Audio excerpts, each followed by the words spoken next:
गुजरात का मशहूर नाश्ता जलेबी और फाफड़ा अब महंगा हो गया है। इस स्वादिष्ट व्यंजन के शौकीन लोग इसके लिए पश्चिम एशिया के संघर्ष को जिम्मेदार ठहरा रहे हैं। अमेरिका इजराइल ईरान युद्ध भले ही फिलहाल अस्थायी रूप से रुका हुआ हो, लेकिन इसका असर गुजरात के राजकोट के फाफड़ा निर्माताओं पर पड़ रहा है।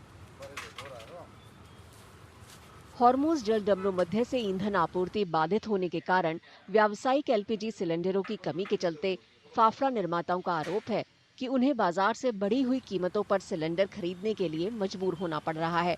इसके चलते उन्हें अपने उत्पादों की कीमतें बढ़ानी पड़ रही हैं। वहाँ एजेंसी से तो कुछ मिल नहीं रहा है, ब्लैक में से लेना पड़ रहा है। ब्लैक में हमें 3500 से लेके 5000 का भाव देना पड़ता है, और उसमें भी हमें पूरा गैस सिलेंडर नहीं मिल रहा है। अभी हम दिक्कत में यही है कि अभी हमारा एसोसिएशन भी वही बोल रहा है कि भाई जो जितना है उसमें 40 रुपये से लेके 100 रुपये का जो भी प्राइस बढ़ाना पड़ रहा है। व्यापारियों के मुताबिक आटा और खाद्य तेल सहित आवश्यक कच्चे माल की कीमतें भी काफी बढ़ गई हैं। लास्ट 1 मंथ में सिंगल में 150 रुपये की बढ़ोतरी है।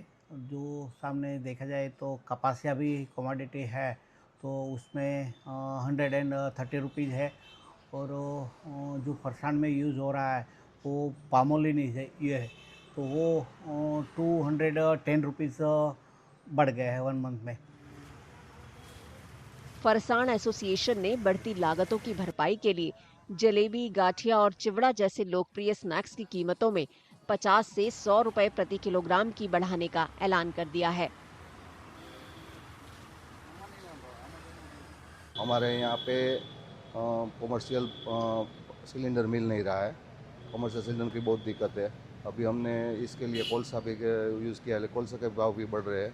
और अभी पामोलिन तेल, कपासिया तेल, सेंग तेल, तीनों में ज़बरदस्त भाव गिरा वो बढ़ती हो गई है। कम से कम टूंक समय में 400 रुपया पर डब्बे बढ़ती हो गई है। इसलिए हमको भाव वधारा करना ही पड़ता है। इसलिए 40 रुपया तक का भाव वधारा सब जगह फरसाण में सब में हो गया है।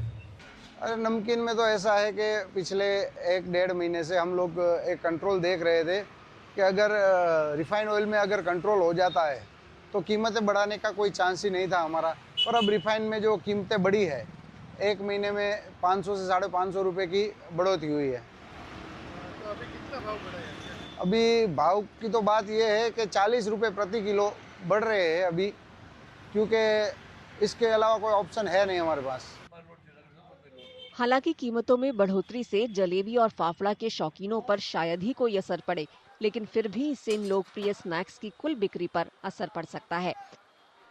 राजकोट के फरसाण व्यापार से जुड़े लोग उम्मीद कर रहे हैं कि अमेरिका ईरान युद्ध विराम कायम रहे, ताकि कच्चे माल की लागत कम हो और हालात जल्द ही सामान्य हो जाएं।